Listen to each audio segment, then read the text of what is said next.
Good evening, I'm Judy Woodruff. On the NewsHour tonight, a wave of massive protests in Hong Kong sparks debate over the future of the territory and its relationship with mainland China. Then Amy Walter and Tamara Keith analyze the latest campaign moves by the Democratic presidential hopefuls and what to expect from the formal launch of President Trump's re-election bid. Plus, pedestrian deaths in the U.S. are at a nearly 30-year high. What to do, especially in western cities that were not designed for walking, with wide roads and few crosswalks. For a mom who's trying to get to work every morning and drop off her kid with a stroller, how is that mom supposed to be able to cut across the street and use that sidewalk when there is not an accessible way for her to do so? All that and more on tonight's PBS NewsHour.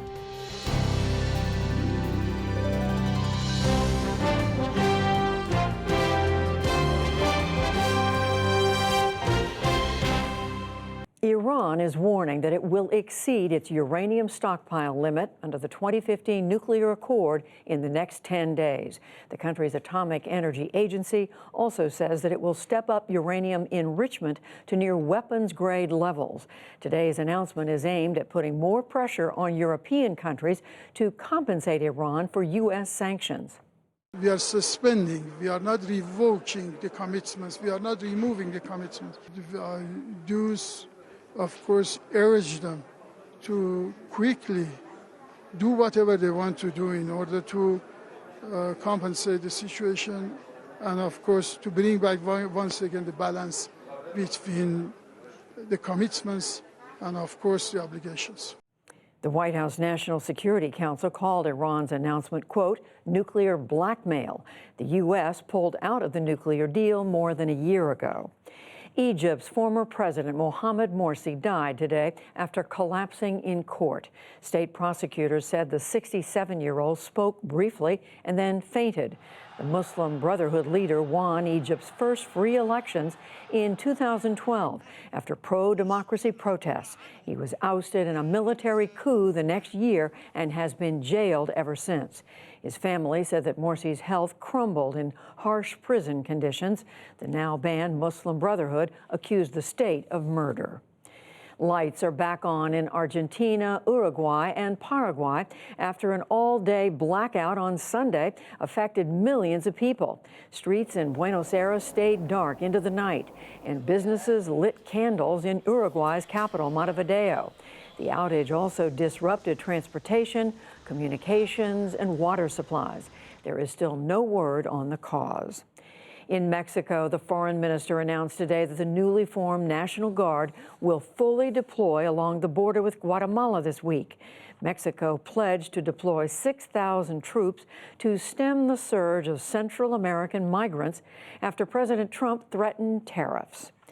The founder of Chinese tech giant Huawei conceded today that U.S. sanctions are taking a major toll on revenues.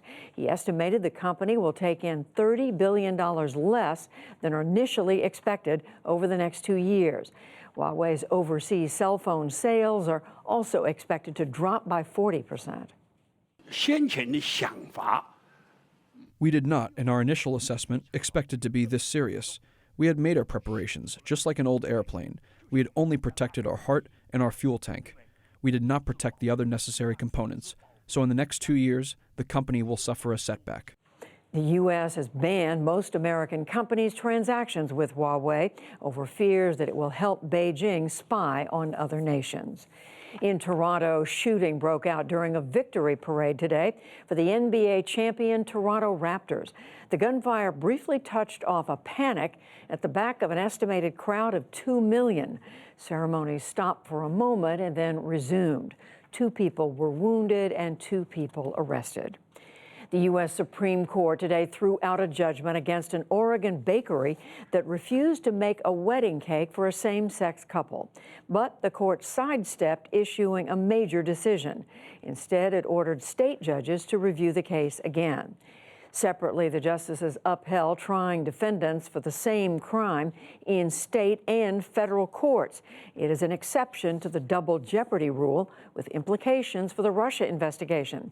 That is, anyone pardoned by President Trump on federal charges could still face state charges. The Vatican has formally opened debate on allowing married men to be ordained as priests in remote parts of the Amazon.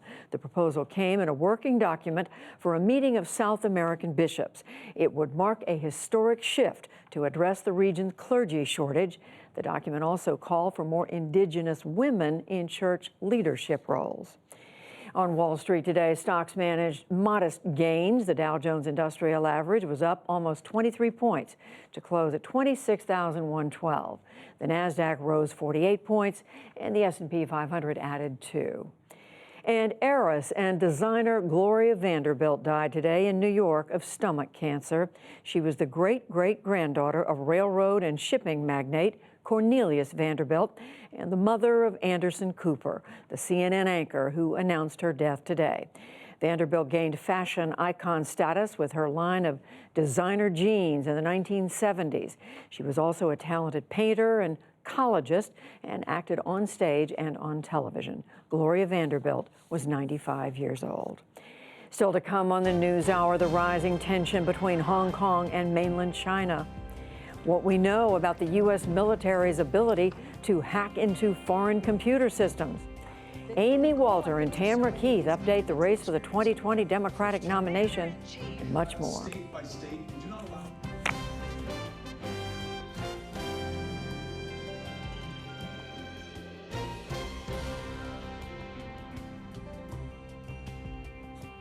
Hong Kong is in the middle of the most significant protest since a 2014 pro-democracy movement known as the Umbrella Revolution. This weekend, protesters gained a substantial win when the city's chief executive suspended controversial legislation that would allow for the extradition of suspected criminals to mainland China. But on Sunday, they said that wasn't enough, and 2 million filled the streets to demand the permanent withdrawal of the legislation and the resignation of Chief Executive Carrie Lam. The demonstrators were out again today and say they are taking on not only the legislation, but also the Beijing government that is behind it. We begin our coverage with Matt Fry of Independent Television News, who's in Hong Kong. If the Umbrella Revolution had a recognizable figurehead, it is this young man who was released from jail this morning. Joshua Wong was only 17 when the protest started 5 years ago. He spent a month in prison for contempt of court, but as soon as he got out this morning, his contempt of the leadership was undimmed. And let the whole world, let the international communities to realize that how Hong Kong people will not keep silence under the suppression of President Xi and the Chief Executive Carrie Lam. Carrie Lam must step down. So only hours after his release and a quick change of shirt from white to black, Joshua Wong was back, doubling down on message and microphones. In the crowd, Rocky, an accountant, felt inspired. Yes, he just got back like 5 hours ago, and he just came down here with us and doing our things to protect Hong Kong. If the government here thought the protests were exhausted, they were wrong, once again. The millions of yesterday may have gone back to work, but the thousands who keep up the pressure now know they can count on the rest to come out if necessary. People power on demand, summoned by WhatsApp. The whole world is watching! It is indeed. The whole world is watching, and China is recording it too. These cameras are mounted on the Chinese Army headquarters. What happens here matters because Hong Kong is the canary in China's gold mine.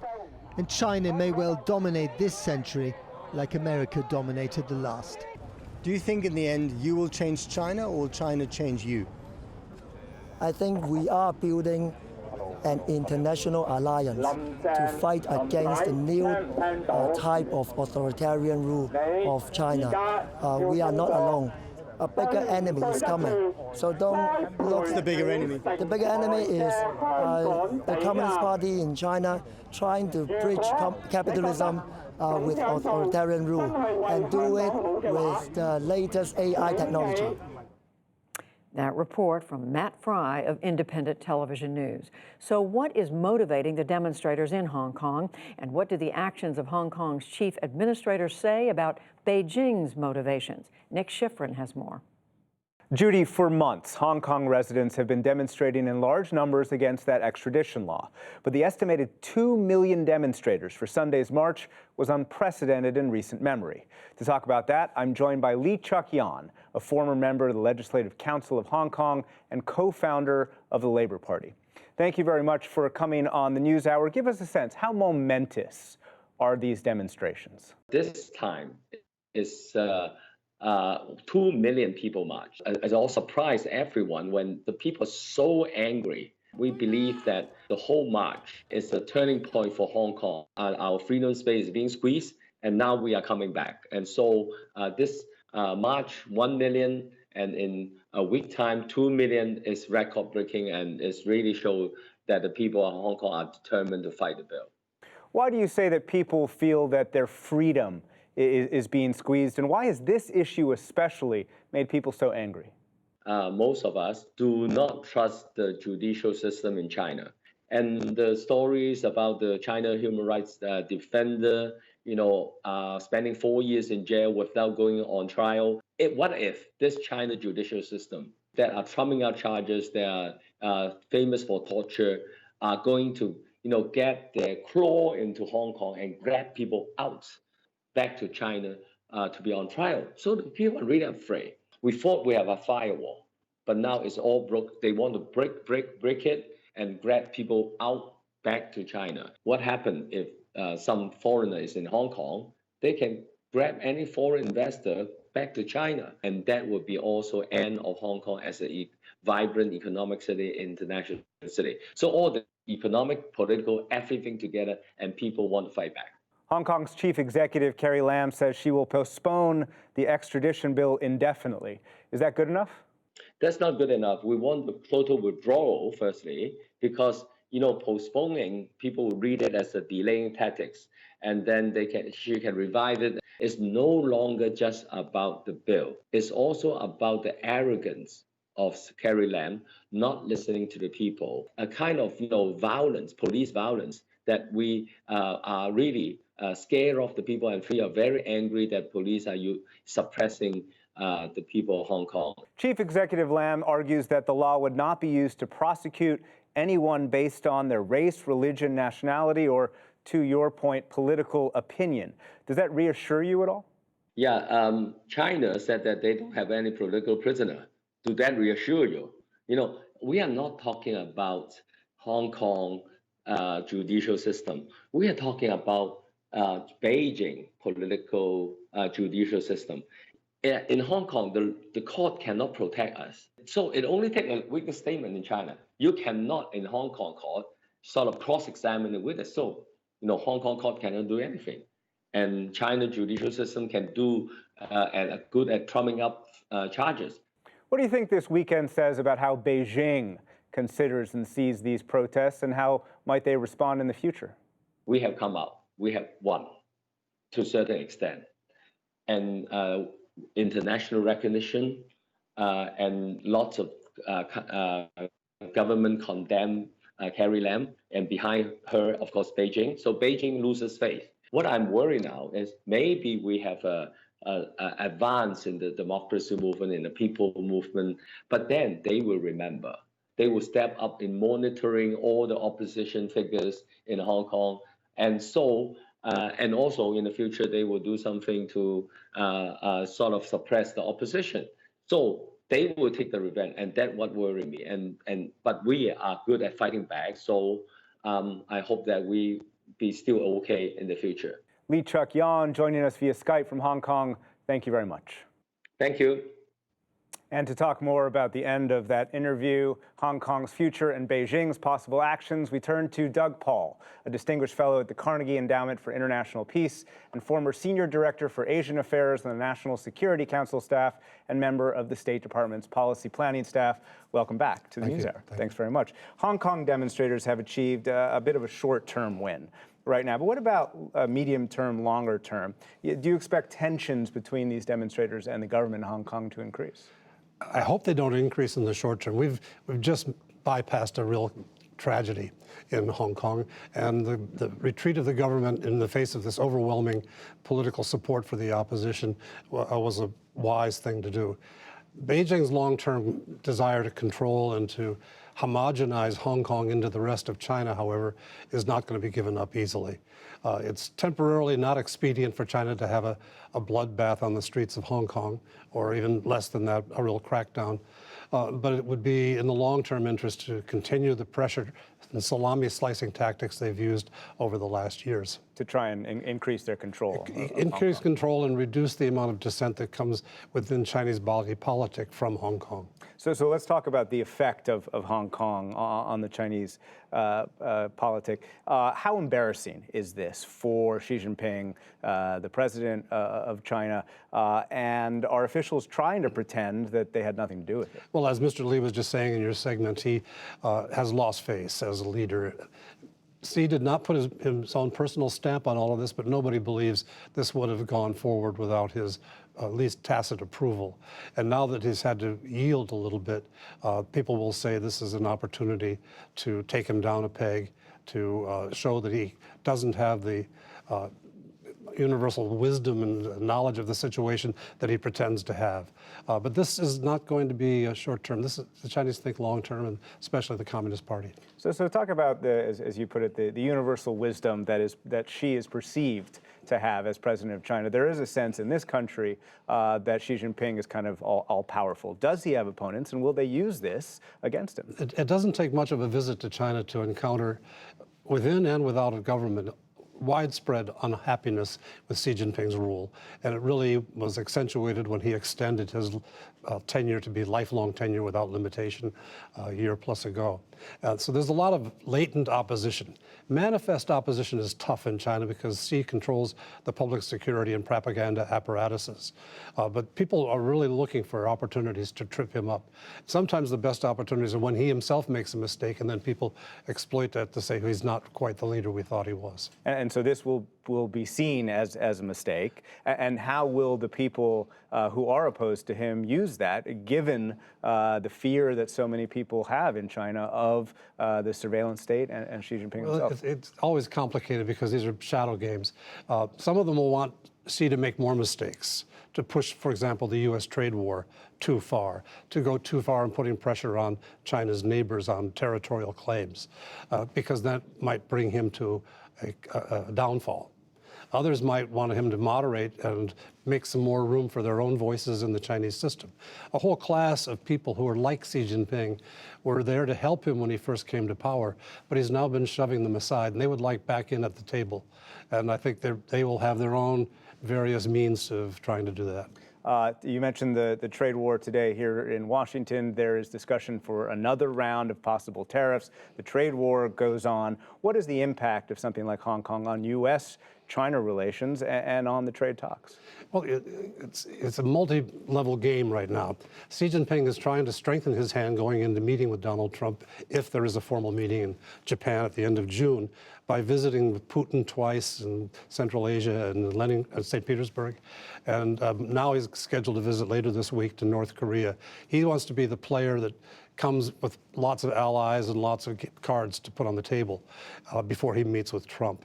And at the same time, if he goes too far, he may alienate the U.S. and put China into a more difficult economic vice as the trade tariffs are magnified by a large extent in the aftermath of a failed meeting. So he's kind of got to find a balancing point. It's been summarized in party official documents just this past weekend, where they say, on the one hand, we're not afraid to fight. I go to Korea, fight the Americans in the Korean War. On the other hand, we're not afraid to bargain and to make the necessary compromises. So he's trying to strike a balanced position, and all of these elements come into it. Hong Kong blowing up would not have been helpful for his purposes in these circumstances. Absolutely. Doug Paul, Distinguished Fellow, Carnegie Endowment for International Peace. Thank you very much. You're welcome.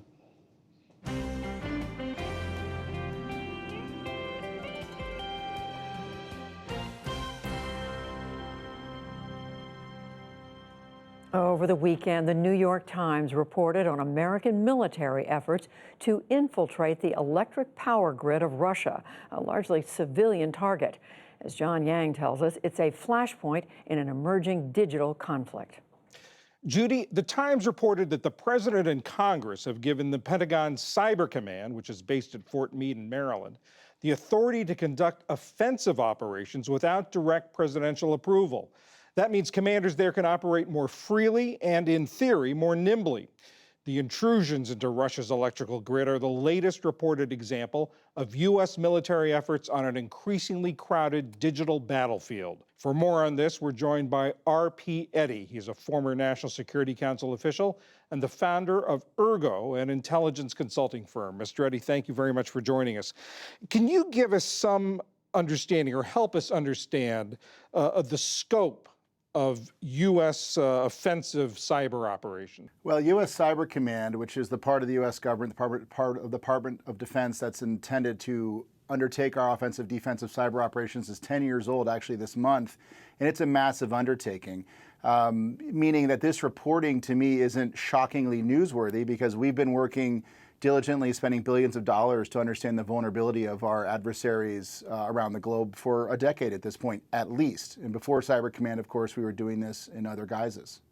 And how important is Cyber Command to U.S. military power? Think about how disruptive the use of cyber attacks against Facebook and other aspects of our cyber domain were in the 2016 elections. The way the world's turning right now, we live in an extraordinary connected world. We don't quite understand what would happen if the power went off, but if you spend some time thinking about no water, no hospitals, no ambulance, no traffic lights, what that all means, it means people dying. That's a cyber offensive capacity. The critical infrastructure of most nations is controlled by things connected to the internet or to computers. That's a cyber target or vulnerability. So I'd say the capacity to create deterrence in the cyber domain is extremely important for the United States right now as we try to push deterrence around the globe. Is there a concern or is there a danger that what we view as deterrence, one side views as deterrence, the other side could see as provocation? Yeah, I like the way you put that. So one of the concerns about this entire domain is that it's still considered a secret, right? So all of our cyber offensive or other nations' cyber offensive capacities, if they even exist, are considered a covert capacity, meaning we're not sitting down in the public and talking about them. While nuclear weapons and normal missiles and other things are horrible weapons of war, we have treaties around them. We understand what is a proportional response, what is not. We've not had those conversations when it comes to offensive cyber activity. So the capacity of one nation to misunderstand another, for one nation to think that a cyber intrusion or a cyber attack means one thing, to them it means something much more aggressive or offensive, could happen. So there could be a real room for miscommunication here. And so in other words, it sounds like there are no sort of rules of the road here. It's a little bit like the Wild West. It is, the Wild West is a really good analogy. There are no rules of the road. And remember, we're now talking about taking attacks against non-combatants. So there are obviously rules of warfare about hitting non-combatants, but in the world of the cyber war, people may not consider that to be a violation of the International Criminal Court or other legal statutes that we have to follow inside the rules of warfare. So if I shut down the power grid in New York City, that will lead to the death of people that are non-combatants, and that is an offensive operation against non-combatants. And we haven't had those conversations. So it is the Wild West. There's not enough conversation on this. The norms haven't been established. I would just say quickly again, look back at how puzzled we all were about the manipulation of Facebook and other social media during the last election. The technology is far outpacing the diplomacy and the conversations around these issues. And giving the authority to the Secretary of Defense, to the head of Cyber Command, to carry these things out without direct presidential approval, without direct presidential authority, is this a sign? I mean, is this military commanders now calling it an airstrike? It's now just another weapon in the arsenal? It is another weapon in the arsenal, and it's one that we haven't had real conversations about, as we mentioned before. To activate potential implants or to take advantage of cyber vulnerabilities would be an offensive operation of war that is not delegated right now down to individual commanders. So I would be shocked if the head of Cyber Command believes right now he's allowed to press a button and deploy cyber weapons. I don't think that's where we are. And this all started, or at least the people first may have become aware of Stuxnet when the National Security Agency launched this malware against the Iranian nuclear program, which got out and was now being used by others, or had been used by others. Is this now moving into the Pentagon? Is this sort of another step, another sort of Pandora's box being kicked open? So it's not entirely clear yet who was behind Stuxnet, and all the reporting that the United States was on it is sort of non-verified reporting. But whoever did release Stuxnet put a very, very powerful cyber weapon out into the wild, and criminals in other nation states have since taken that weapon and repurposed it for their own use. So much like a drone being shot down in a hostile country, American high-tech drone being shot down and being reprogrammed by the hostile nation, such can some of these cyber weapons be repurposed by people we'd rather not have them, cyber criminals or adversary nations. That's another thing we have to make sure we're really thinking about when we catalog the unintended consequences of different cyber activities, cyber warfare activities. R.P. Eddy, a former National Security Council official. Thank you very much. Thanks very much, John.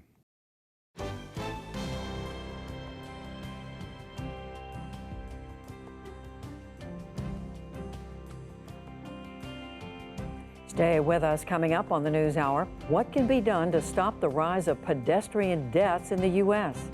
How an actress came to terms with her husband being caught possessing child pornography and turned her struggle into a play. And 50 years after the start of the gay rights movement, memories of the Stonewall Uprising. But first, the demands of working-class voters are front and center on the Democratic campaign trail. As Yamiche Alcindor reports, most of the candidates are tackling a critical question: how to help America's poor. And I found it hard. Poverty, race, and inequality. Today at a candidate forum in Washington, D.C., those were the topics of focus. We have to raise the minimum wage to a minimum of $15 an hour. It's disgraceful that someone works 40 hours a week and lives in poverty. If you vote for me for president, by definition, that means you're ready for me to say we're going to have reparations for slavery, not just because of the economic force, but because of the spiritual and moral force that comes from the recognition that damage has been done, a wrong has been done, a debt is owed, and it shall now be paid. Across the country over the weekend, Democratic candidates joined fast food workers striking for higher wages. From Senator Kamala Harris in Las Vegas. And we have got to recognize that working people deserve livable wages. To former Texas Congressman Beto O'Rourke in Charleston, South Carolina. You all ready to march? Yeah! At a church in Spartanburg, South Carolina, O'Rourke later talked voting rights. The heart of our campaign is bringing everyone in, making sure that over the coming years we register tens of millions of our fellow Americans through automatic and same-day voter registration, that we remove obstacles like voter ID laws that keep people out of the ballot box. Also in South Carolina this weekend, Senators Elizabeth Warren and Cory Booker, and South Bend, Indiana Mayor Pete Buttigieg. At a forum for Black civic and business leaders, they spoke about closing the wealth gap between Black and white Americans.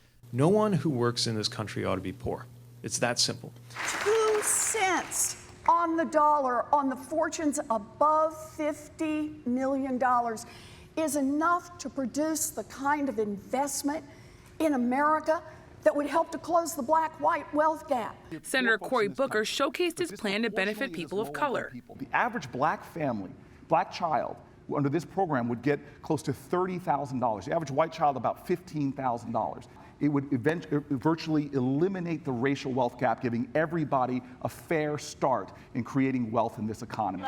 Candidates will soon have another chance to make their case to the crucial early voting state. Later this week, nearly all of the 23 Democratic contenders plan to head to South Carolina's Democratic Convention. For the PBS NewsHour, I'm Yamiche Alcindor. And now it's time for Politics Monday. I'm here with Amy Walter of the Cook Political Report and host of Public Radio's Politics with Amy Walter podcast and The Takeaway from WNYC. And in Orlando, Florida, gearing up for President Trump's rally tomorrow, Tamara Keith of NPR. She also co-hosts the NPR Politics podcast. And hello to both of you. So, Tam, since you are in Orlando, let's talk about what the president is expected to do tomorrow. What are you expecting, and why Orlando? Why Florida? Well, already they have the roads shut down around the arena where this rally is going to take place. It's going to be sort of a big classic Trump rally, like the ones that he held toward the end of his campaign, where he filled arenas all over the country. And there will be tailgating because Trump rallies are in some ways like going to see the Grateful Dead. You get to hear the songs you want to hear, and he always plays the greatest hits, if you will. So why Florida? I came down here a day early to do some reporting. I went to the Villages, which is this area that is this very fast-growing community outside of Orlando. Lots of political reporters visit the Villages. About more than 100,000 people live there, and they're all senior citizens pretty much, and most of them are Trump supporters. The Republican population is strong there, and they're high turnout voters.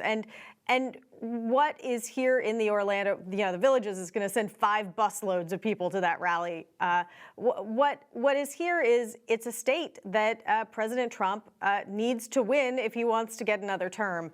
And they use these rallies to organize people, to register people to vote, to get names and numbers so they can follow up later.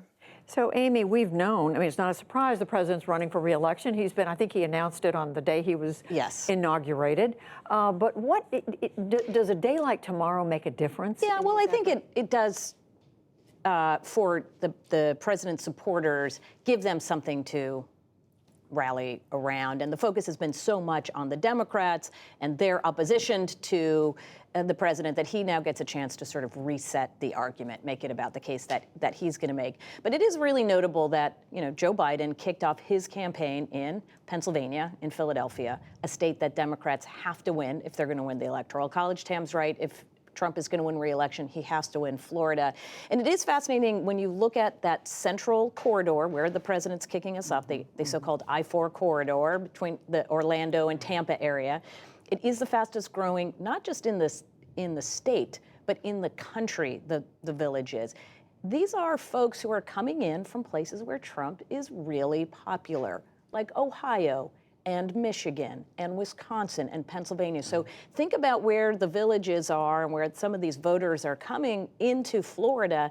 They're basically the Midwest that has been snowbirded, I guess if that's a term, into Florida. So don't think of Florida for the president as the Miami when people think about Florida. Think of it as really much more of a Midwestern battleground state in the middle of a state that it also happens to have palm trees and is on the ocean. So just quickly, Tam, 1 or 2 reporters showing up for this tomorrow?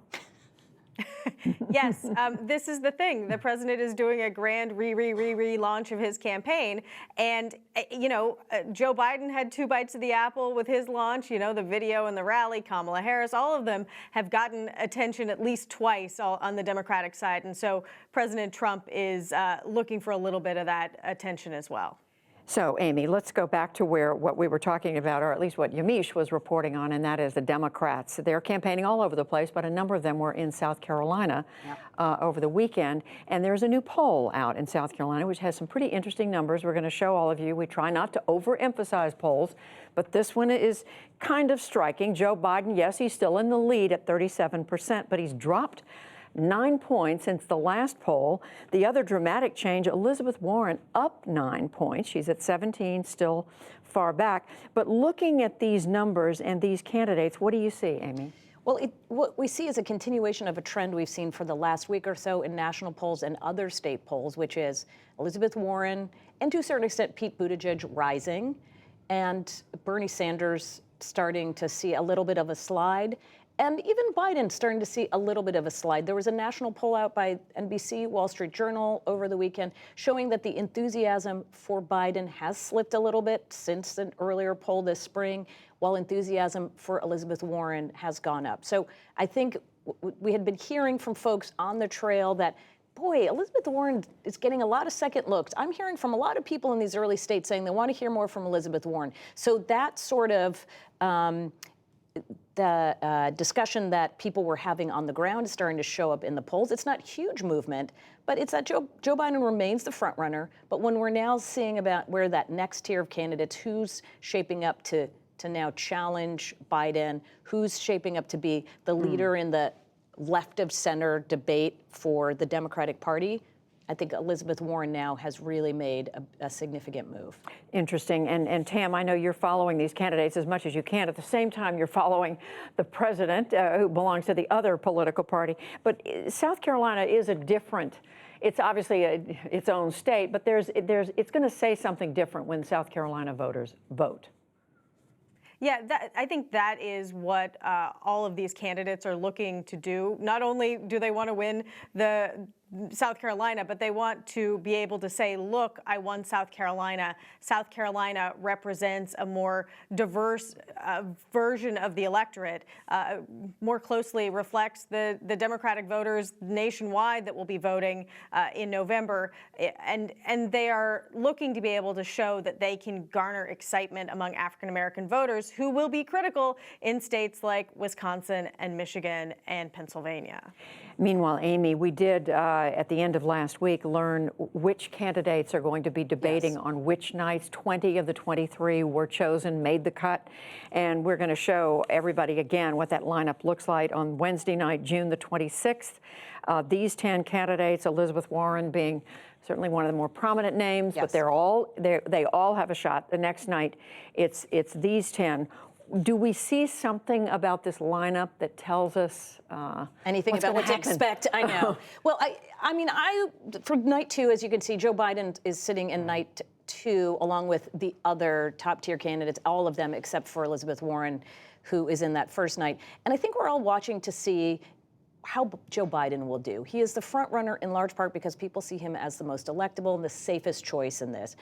The way that lead of his slips is if he suddenly does not look as stable, or if he has a moment where he looks not quite as rugged and able to continue in this front-runner path.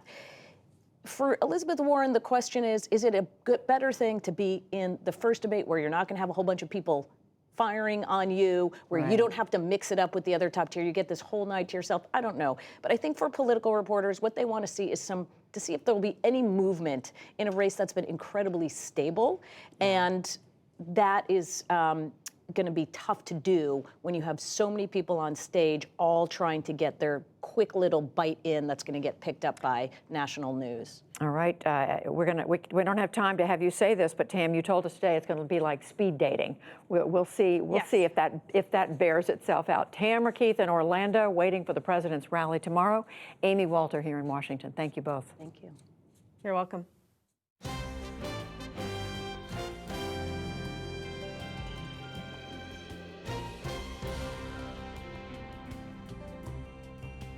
Pedestrian deaths are the highest they have been since 1990. Nearly 50,000 people have died on U.S. roads since 2009, according to federal statistics. The reasons vary. Some blame cell phones and distracted driving. Others say sprawling cities and wide roads are the bigger culprits. A team of student reporters from the Howard Center for Investigative Journalism at Arizona State University has been investigating what victims, families, and advocates say are slow changes to a deadly problem. Here is Aaron Kimball Sannett with that report. Above a busy intersection in Los Angeles, a sign cautions motorists to drive with care. It's yards away from where 17-year-old Christian Vega was struck and killed in February. Vega was killed here on Riverside Drive. Residents have complained that navigation apps have introduced new motorists to this stretch of road that can't safely handle the added traffic. Riverside Drive, it's become a fifth lane of the 5 freeway. David De La Torre and other concerned residents have called for safety improvements along the street for years. City engineers approved a left turn signal for the intersection in 2017. But it wasn't installed until after Christian's death because the city says funding was unavailable. Across the country, pedestrian deaths are on the rise, jumping from more than 4,000 in 2009 to nearly 6,000 in 2017. Streets are wider. Streets are so wide that Streets are basically freeways sometimes, or they have freeway-like speeds. Daisy Villafuerte with the advocacy group Los Angeles Walks says the city wasn't designed for walking, which leaves pedestrians vulnerable. If you try to walk a street, you'll spend a good 10 minutes without ever seeing a crosswalk. Unlike older, denser East Coast cities that were built before automobiles ruled the roads, Sunbelt cities like Phoenix and LA were built with cars as the dominant mode of transportation.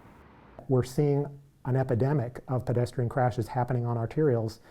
Engineer Randy Dittburner says that pedestrians and vehicles use the same major roadways, which creates conflict.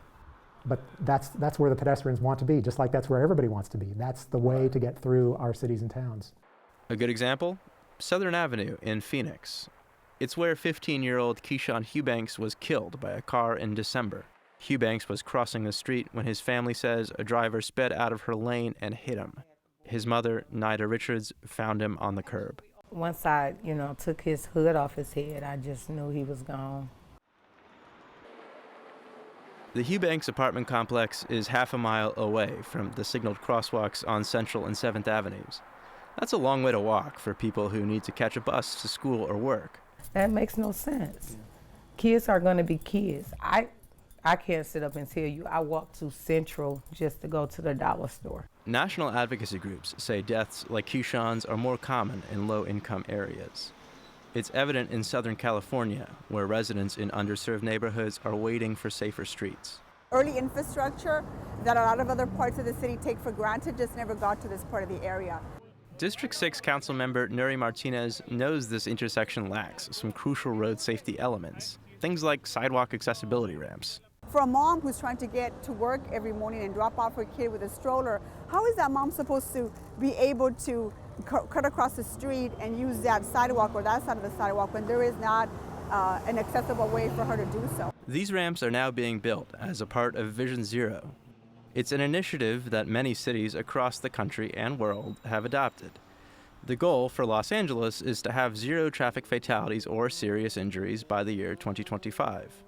But that's the infrastructure needs that I think that we've been waiting for a really long time. We're finally starting to make sure that these communities of color in particular, that those needs are starting to get addressed. Families who have lost loved ones are often the people pushing for change. I think we need to get more people like me, a family who's been affected or a survivor, to actually go to one of their meetings and talk to the residents themselves. Debbie Shung and Philip Tam started the organization Southern California Families for Safe Streets. They did so after their oldest son, 7-year-old Aiden Tam, was killed while crossing the street. And all of a sudden, I saw a driver make a right turn into the crosswalk. Aiden got hit. We ran over. The truck was on top of Aiden. The couple wants safer roads and safer drivers. They know changing laws and minds is a challenge, but it's not impossible. The European Union has seen a 36% decline in pedestrian deaths between 2007 and 2016. Experts say it's because, unlike the US, the EU has found ways to redesign vehicles and roads to reduce pedestrian deaths. It should not necessitate a death. It should not necessitate a lawsuit for action to occur. At the end of the day, community leaders and advocates like De La Torre say they want government agencies to take a more proactive approach to roadway design and pedestrian safety. And while they keep working to make streets safer for pedestrians, the families of Keyshawn, Aiden, and Christian keep working through their grief. For the PBS NewsHour, I'm Aaron Kimball Sannett with the Cronkite School of Journalism in Phoenix. And again, that story came to us from the Howard Center for Investigative Journalism at Arizona State. It's an initiative of the Scripps Howard Foundation.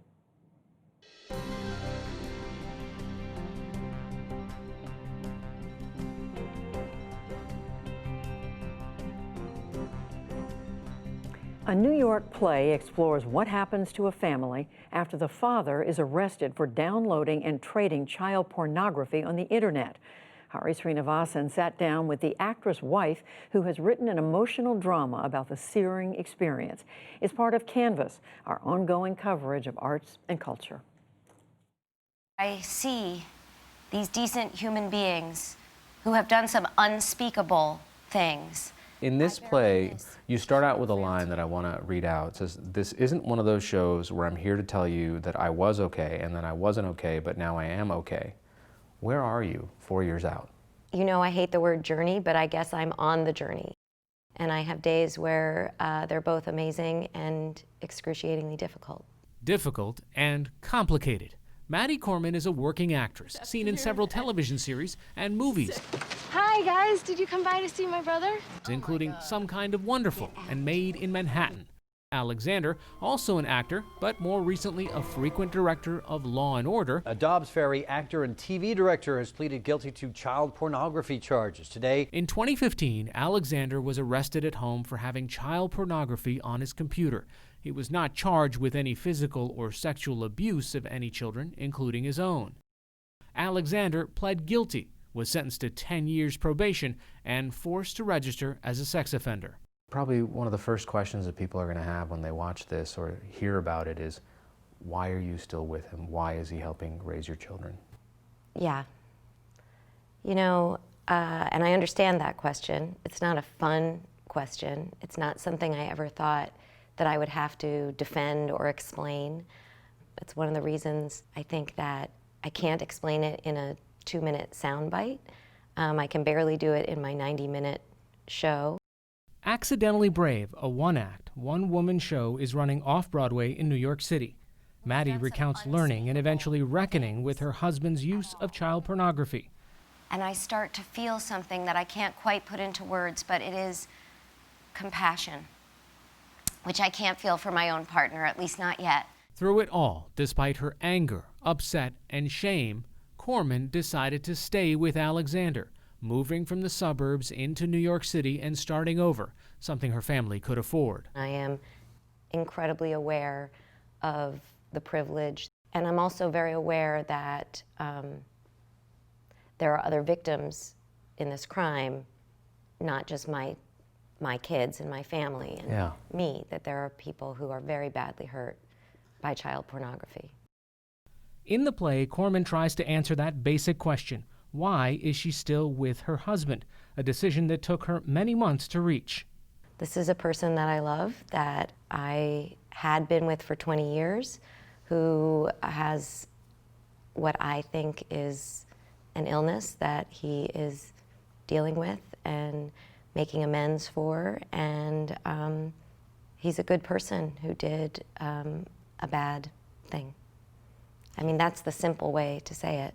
When this initially happened, were you concerned for the safety of your children and balancing that with this person that you loved? I was not concerned for the safety of my children around him. I never thought that he would hurt my children. This is a big thing to have happen in your life and then to have it be public, which it was. But whether I stayed married to my husband or not, this is their father. So they were going to have to deal with this in some way or another. The family had no choice but to deal with the fallout from the arrest, but the play was a choice, one Maddie made intentionally in the hope, she says, of helping others as a friend helped her. Instead of all the people saying, "I feel so sorry for you," she said, "I feel sorry with you." And at one point I said, "How can I ever pay you back?" And she said, "You'll just do it for someone else." And I tell him, I will never, ever be okay with the things that you chose to look at. What I do is tell stories. So this just seemed like an actual way to do service, to share something that I've been through that maybe will help someone else who feels so alone, because it's a very, very lonely feeling when your life suddenly takes a turn and it's not what it was supposed to look like. Anything that helps people discuss uncomfortable topics, I think, should be embraced. Couples therapist Keith Miller believes there is value in Corman's efforts. The people behind abuse or violence are not monsters, they're humans. And I think it does us a disservice when we make up a story or a mythology and say those people should be put away and never thought about, because what it does is it puts us further away from prevention and education and all the contact points that are really necessary for engagement with a complex thing like trauma. I'm me. I shared everything with you. How could you not trust me with that? You have teenagers now, and you have one in college. This is a lot for a teenage mind, or even a college mind, to process. Yeah. How are the kids? In the play, I say this, and I say this in my life. I can answer that, but really you should ask them. I mean, that's their story to tell. The fear of re-traumatizing my kids or just bringing something back up that's calmed down is living in fear, not living in truth, because this happened. This is not going to go away if we don't talk about it for a few months. This is not going to go off the internet if I don't do this play. The story was already in the paper. I mean, I think some people say I'm brave to tell this story. And for now, Maddie Corman is trying to stay brave, accidentally or not. For the PBS NewsHour, I'm Hari Srinivasan in New York City. To human frailty.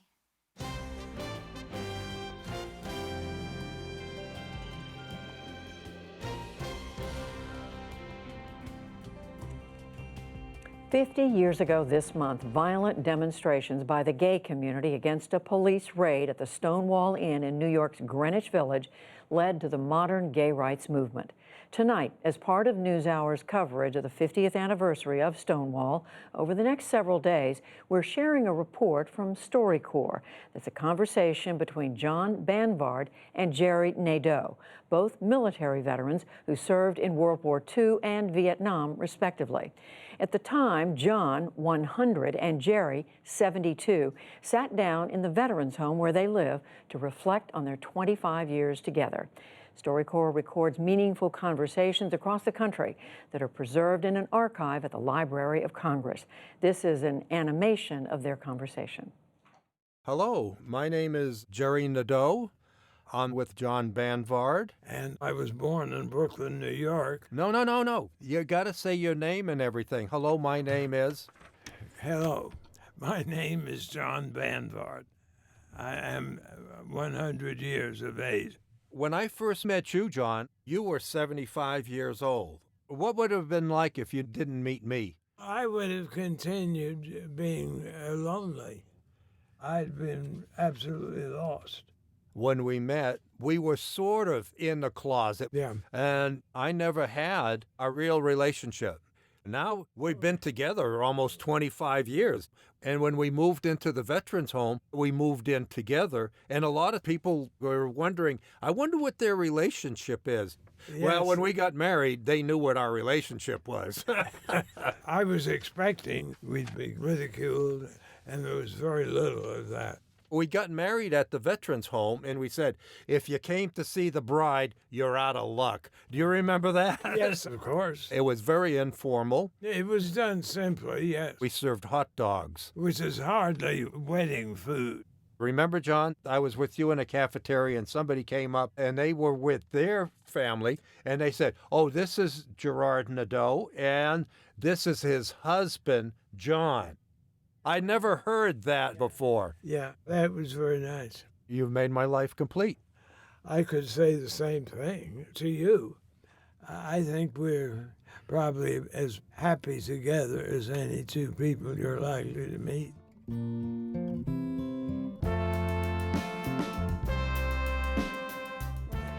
This story is part of StoryCorps' Stonewall Out Loud collection in honor of the anniversary of the Stonewall Uprising in June 1969. StoryCorps is working to preserve the personal histories of members of the LGBTQ community. You can find more animations and information on how to record your own conversation on our website, pbs.org/newshour. And a late development, the Pentagon has announced that the U.S. will send about 1,000 additional troops to the Middle East in response to, quote, hostile behavior from Iran. A U.S. military official says they will conduct intelligence and surveillance and provide force protection. Washington blames Tehran for attacks on 2 oil tankers last week. The move follows last month's announcement to send an additional 1,500 troops, bolstering the more than 60,000 already deployed to the region. And that is the NewsHour for tonight. I'm Judy Woodruff. Join us online and again here tomorrow evening. For all of us at the PBS NewsHour, thank you, and we'll see you soon.